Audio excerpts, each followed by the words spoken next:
siapa-siapa. Sekarang tidak, Allah berbicara oleh kita melalui anaknya, Yesus Kristus. Jadi kalau saudara bilang di gereja ada roh nabi, nggak bisa. Sekarang ada roh Yesus, roh kudus. Ya saudaraku, jadi sekarang Allah berbicara sama kita melalui anak. Dia adalah cahaya kemuliaan Allah. Yesus adalah cahaya kemuliaan Allah dan gambar wujud Allah.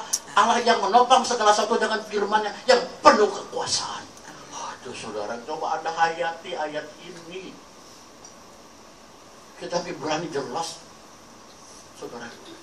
Jadi dia adalah gambar wujud Allah yang menopang segala yang ada di dunia ini. Saudara nggak usah lihat Allah, lihat Yesus saja udah tahu Allah itu. Jadi saudaraku, kita lihat Alkitab memberikan kita petunjuk seperti itu. Dia adalah gambar wujud Allah yang menopang segala yang ada di dunia ini dengan firman-Nya yang penuh kekuasaan. Setelah ia mengadakan penyucian dosa, ia duduk di sebelah kanan yang maha tinggi. Saudara coba bayangkan, 1, 2, dan 3 itu jelas. Yesus adalah cahaya kemuliaan Allah dan gambar wujud Allah yang menopang. Apa artinya? Jadi dunia ini ditopang oleh surga. Surga sampai hari ini, dari sejak zaman purba terus sampai hari ini masih menopang. Buktinya apa? Kita bisa hidup di dunia ini dari surga. Satu, kita makan nasi dari gabah, ya dari padi. Manusia nggak bisa ciptakan padi, betul? Cocok tanam bisa. Manusia tidak bisa bikin sapi, ternak sapi bisa. Ya saudara, manusia nggak bisa bikin ayam, nggak bisa. Mengelola ayam bisa, ayam ternak ayam. Yang paling pinter ayam bisa bikin telur mata sapi. Mata sapi jadi telur ayam. Katanya sih. Coba kalau di restoran, Pak, telur mata sapi jadi tahu dari ayam. Sapinya nggak ada, Pak. Ada telur. Sapi nggak ada telur, Pak. Nah, saudara, jadi di sini semua binatang yang hidup yang kita makan, baik yang di darat, baik yang di laut, udang, kepiting, semua ikan, ya saudara itu ditopang oleh Allah. Ya, belum lagi saudara itu air. Air kalau nggak ada, saudara itu segini 10 juta dibeli. Sekarang murah. Belum lagi napas. Saudaraku, kita napas nih nggak usah bayar. Umpama Tuhan bilang, ayo umatku sekali tarik napas gope 42.800.000 per hari. Please deh. 42.800.000 mana bisa bayar. Saudara mau tarik napas lebih banyak, saya nggak keberatan. Ini nggak bilang bengek loh. Tarik napas sampai susah begitu. Iya saudara. Sekarang yang punya kuasa ada di mana? 2 Korintus 13 ayat 5 dikatakan, saya bacakan, ujilah dirimu sendiri apakah kamu tetap tegak di dalam iman. Selidiki dirimu apa kamu tidak yakin akan dirimu bahwa Kristus Yesus ada di dalam diri kamu. Sebab jika tidak demikian kamu tidak tahan. Wah, tuh saudaraku. Ujilah dirimu sendiri apa kamu tetap tegak di dalam iman. Selidiki dirimu apa kamu tidak yakin akan dirimu bahwa Kristus Yesus ada di dalam diri kamu. Sebab kalau tidak demikian kamu tidak tahan uji. Waduh. Jadi kemuliaan Allah, gambar wujud Allah yang menopang segala yang ada dengan firman pada kekuasaan ada dalam diri Anda. Amen. Jadi Anda ini sumber potensi, segala kemungkinan Anda bisa lakukan, tidak ada yang mustahil. Amen. Robah kemustahilan menjadi suatu kenyataan. Saya robah, saudara. Tidak ada saudaraku yang sulit. Sudah, bukan masalah yang buat kita jadi sulit, kesulitan yang buat kita jadi bermasalah. Ya saudaraku, kalau ada gagal, jalan terus. Jangan berhenti untuk mencoba, jangan mencoba untuk berhenti. Jalan terus. Firman Tuhan harus itu laksanakan. Apa yang dikatakan itu, jalankan. Saudaraku, seperti tadi saya bilang, saya kasih pohon duren. Firman Tuhan juga buat pohon duren, kita belum lihat buahnya. Tanam dulu, rawat dulu. Orang Kristen kadang-kadang nggak mau proses, maunya hasil. Yusuf di rumah Potifar, itu si Ucup 18 tahun. Ya jatuh bangun, sampai dia dipercaya oleh Potifar. Potifar lihat tingkah lakunya. Maka orang yang percaya Tuhan harus bisa dipercaya oleh manusia. Ya tuh, Yusuf buktinya begitu. Tuhan bisa ubah gembel, apa namanya, budak menjadi yang hebat, saudaraku. Di bawah Firaun dia bisa, maka berkat Tuhan yang buat jadi kaya. Tuhan bisa ubah, saudaraku, tukang ngangon kambing itu di Daud bisa jadi raja. Kenapa saudara nggak pikirkan hal itu? Hidup kesulitan terus, hidup bermasalah terus, hanya pegang janji Tuhan, lakukan, saudaraku.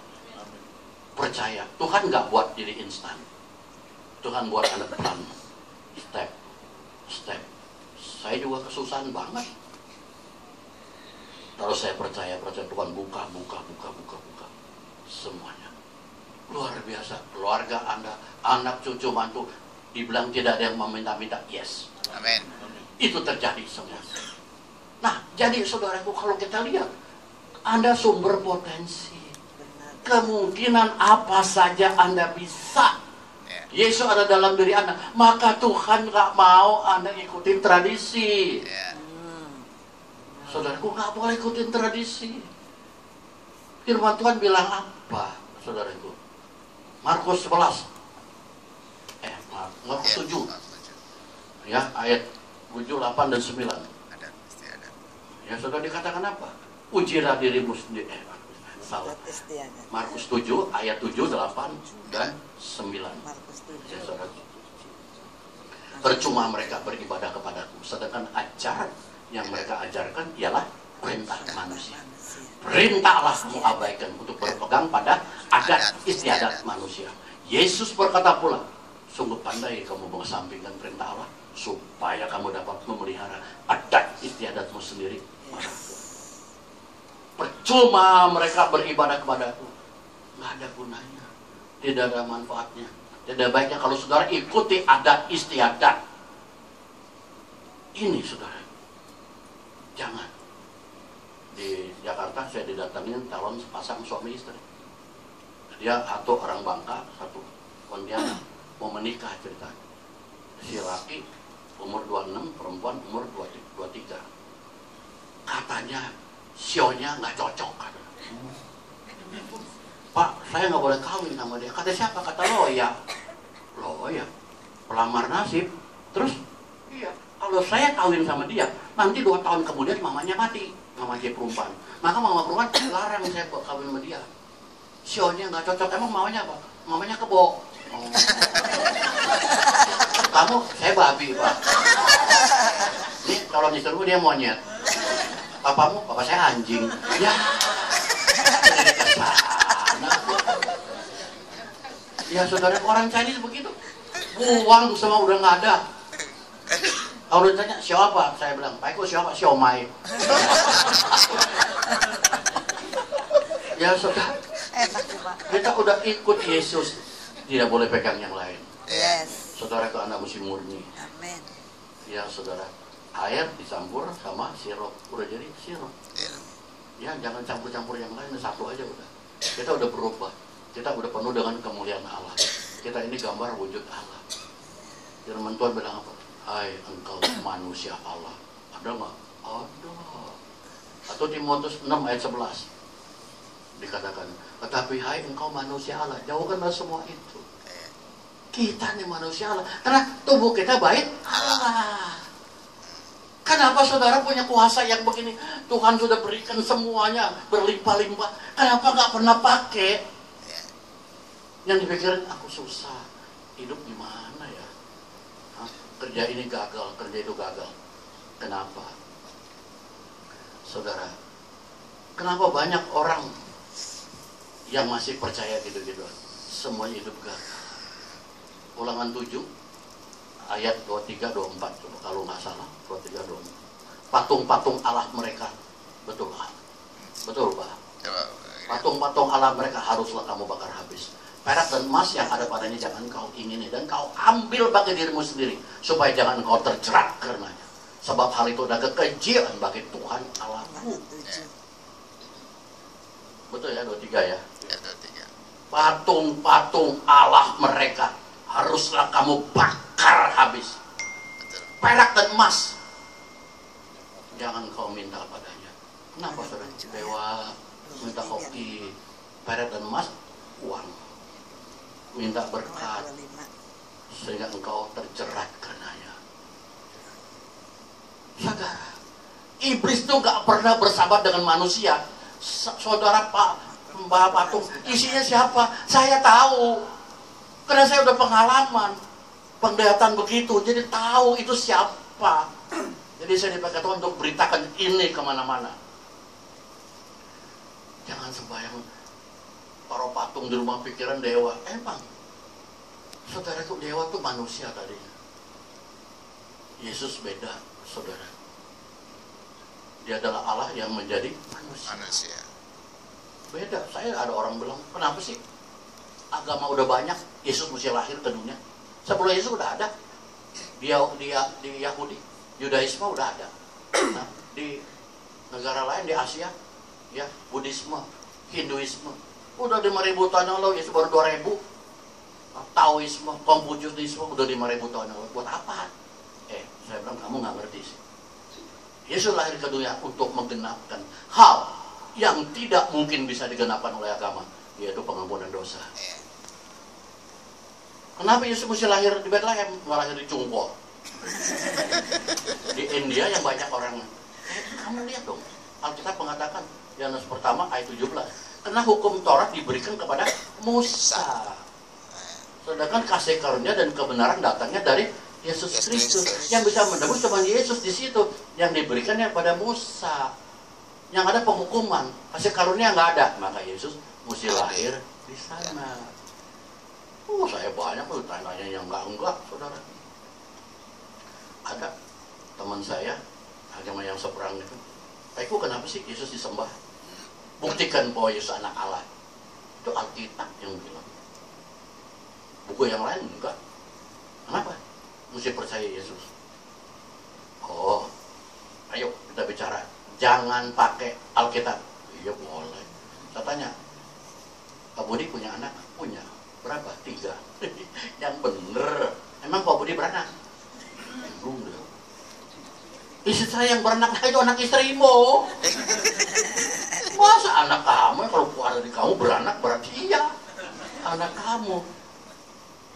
Ingat Pak itu, saya menikah dengan istri saya. Benih saya masuk kandungan istri. Jadi itu anak saya acungin jempol dua-duanya. Bener, benih kamu masuk kandungan istri. Itu pakai margayu kan? Iya. Oke. Sekarang saya tanya, manusia dicipta apa menurut Darwin dari monyet? Oh, dicipta oleh Allah. Nah, betul ya? Yakin? Iya. Kitabmu begitu, kitab saya juga begitu. Manusia dicipta. Sekarang tanah segumpal begitu difirmankan jadi orang. Dicipta kan?